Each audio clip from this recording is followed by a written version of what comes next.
Alright, so it's been a few years since I've done a video going over my winter Steelhead gear kit, and I'm getting ready to do a 4-day Steelhead scouting trip, so I figured this is the perfect opportunity. When I say winter Steelhead gear kit, what I'm referring to is the items I have on my person while I'm wade fishing for winter Steelhead. So I'm talking about my wading gear, my chest pack, the tools I have on my wading belt, along with a few other items. Now I'm going to go over this a little bit faster than I have in the past, and some of these items I've already done gear reviews on, so I'll point those out as we go along, and I'll put links above if you want to check those out in a little bit more detail. I'm also going to put this entire list down in the description field with links if you want to check out current pricing and availability. So let's get started.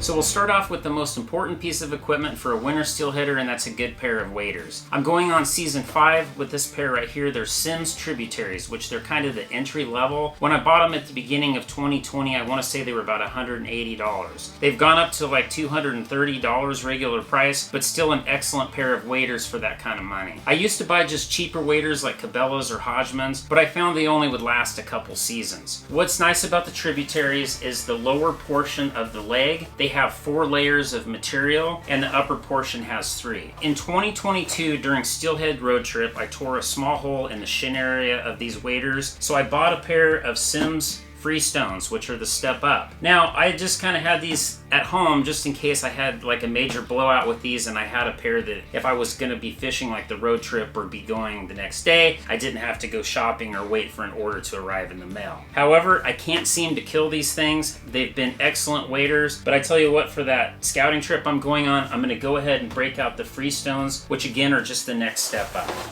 So let's go ahead and take them out real quick. I should mention they've already replaced the Freestones with a newer model. I want to say I paid around $300 for these. The newest ones are $380. So I looked at the difference between the Freestone and the Tributary, and the difference is like I said, the Tributaries, the lower section has 4 layers of material and the upper has 3. Well, the Freestone's 4 and 4. So that's a slight benefit, I guess. The coloring's just a little bit different. But I'm going to go ahead and switch to these for the remainder of the season. I'm going to be carrying my Tributaries as backups. So you'll be seeing me wearing these, and I'll let you know what I think as we go along.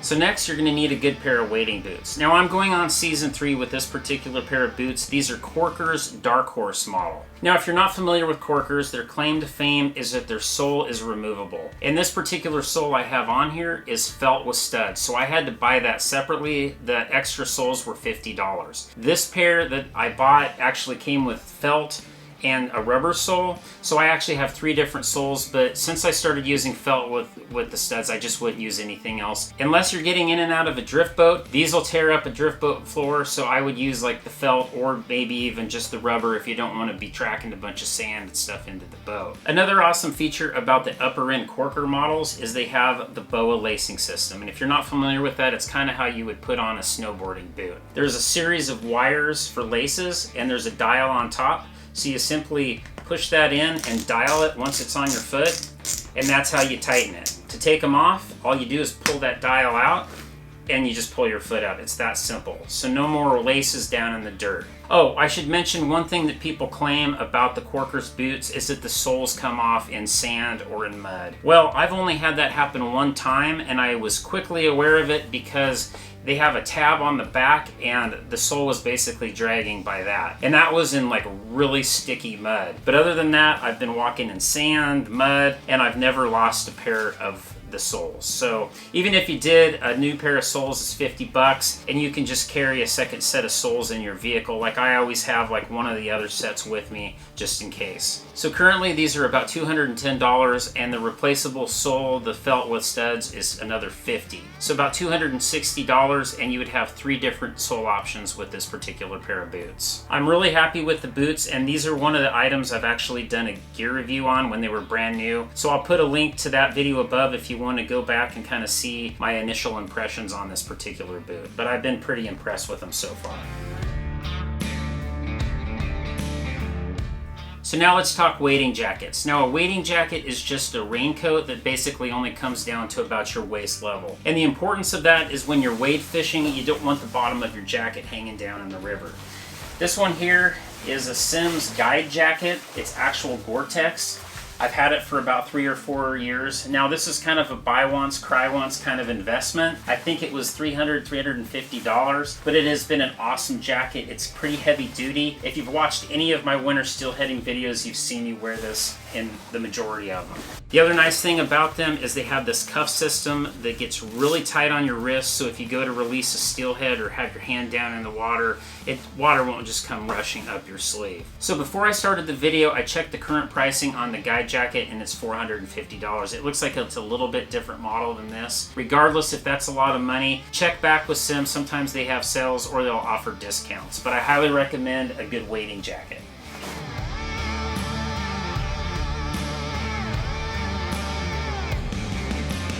So as its name implies, winter steelheading, it's going to get cold at times. And the best way to stay warm during the winter while fishing is to have a good layering system. So if you've watched any of my videos, you've probably seen me wearing this hoodie or my gray one. It's a First Light Klamath. And it's a grid fleece. It's really stretchy, but it's really warm. In fact, if it's not raining, a lot of times I'll have this on with just one underlayer. But I highly recommend having some sort of a kind of a heavyweight hoodie like this, and I prefer fleece because it's synthetic over wool, because wool just takes a little bit longer to dry. So regular price, the First Light Klamath is $140. Unfortunately, they've discontinued the hoodie, but they still make it in a quarter zip, which is a good option as well. So another item I would recommend in your layering system is a pair of wader liner pants. I've been really happy with this particular pair. They're LL Bean wader liners. They're a really lightweight fleece. I stay pretty active while I'm winter steelhead fishing, and I've tried heavier fleece. It's just too hot. So the nice thing about these is they have stirrups on the bottom so that as you pull your waders on, it doesn't pull your pant leg up over your socks, kind of leaving your lower leg cold. So that's kind of a nice feature. They've got side pockets, and they've got a back pocket that you can put like your wallet, so that'll be underneath your waders to keep everything dry. They're $60 on LL Bean's website. This particular pair is probably 10 to 12 years old. I have 2 pairs of them that I just alternate between, but I would recommend having a pair of wader liner pants. They've just been really handy. Another very important piece of gear is a good pair of socks. I use Darn Tough merino wool socks. These are the heavyweight version. They're about $28. But the great thing about merino wool is it maintains a little bit of warmth when they get wet. So whether you're sweating or maybe you have a pinhole in your waders and your sock gets just a little bit damp, it still maintains warmth. The other nice thing about Darn Tough socks is they have a lifetime warranty. I've only had to use it once on a pair of work socks that I was using. It cost me $6 to mail them back to Darn Tough, and they sent me a coupon code via email that I was able to order the same pair of socks, and they even paid for return shipping. So I highly recommend Darn Tough socks. So now let's go over the tools that I wear on my wading belt. That being said, if you're wading, you gotta be wearing a wading belt. It's a safety feature. The purpose of the wading belt is more than just holding tools. It's to keep water from rushing down your waders if you fall in the river. Plus it gives you just a little bit of buoyancy, so make sure you're wearing a wading belt. So starting with this side, I have a pair of pliers. These are P-Line Adero Juniors. These things have gotta be like 12 or 13 years old. But they're a pair of aluminum pliers. They've got a cutter right here, so it cuts mono pretty good. Braid, it's okay. I think these are getting kind of dull because they're so old, but they have stainless steel jaws for removing hooks, and it's got a lanyard and a case. Now, the nice thing about the lanyard is in some of my videos, I'll post some videos so you can kind of see what's going on. If you take a hook out and you don't have time, or you don't want to take the time to put your plier back in the holster, you can just let them go and you're not going to lose your pliers. So those have been excellent pliers. I'd highly recommend them. I want to say they're around $30. On this side of my wading belt, I have a full staff 51-inch to 3/4 inch in diameter wading staff. The great thing about these is you can pull this out, and as soon as you pull it out of your holster,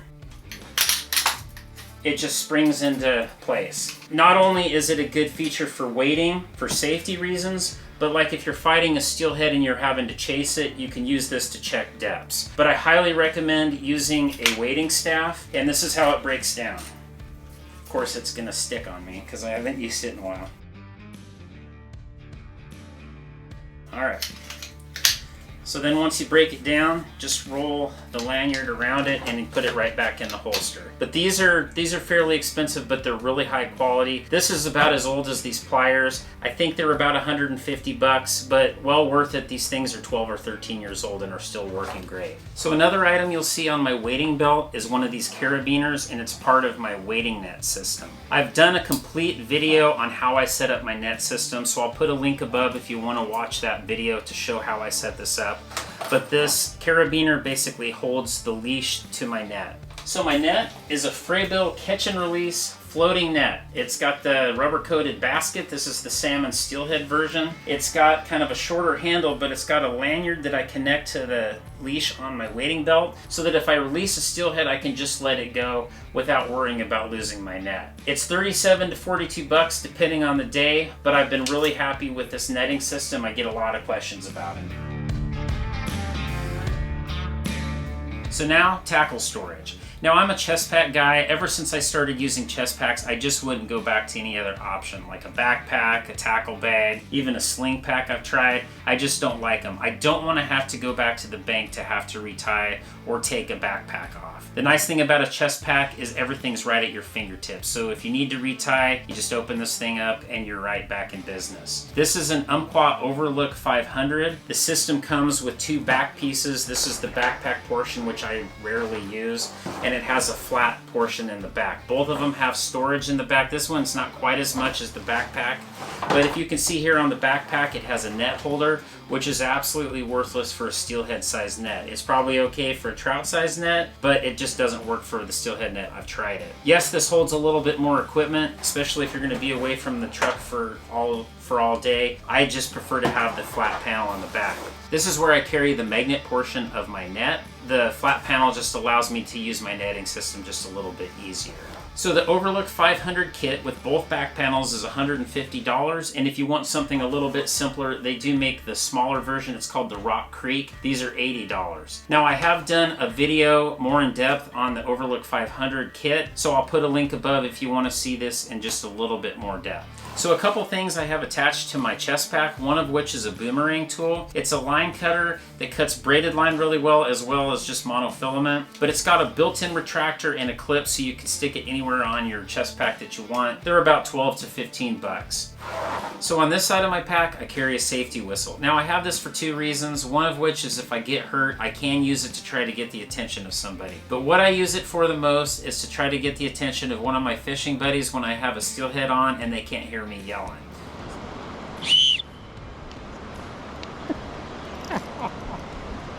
You can't hear me. So those are only about 7 to 10 bucks for a pair of those.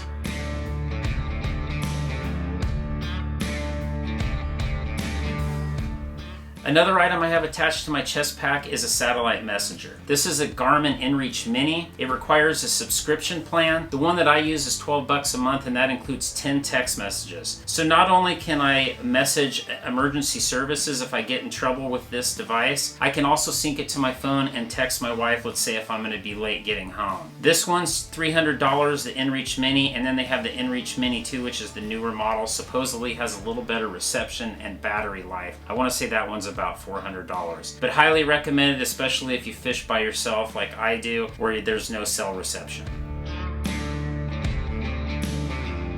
So the last thing that I'll point out on my chest pack is the GoPro, the Hero 12. This is the newest model. GoPro has come a long way since I first started filming back in 2013 with the Hero 2. They now film in up to 5.3K resolution.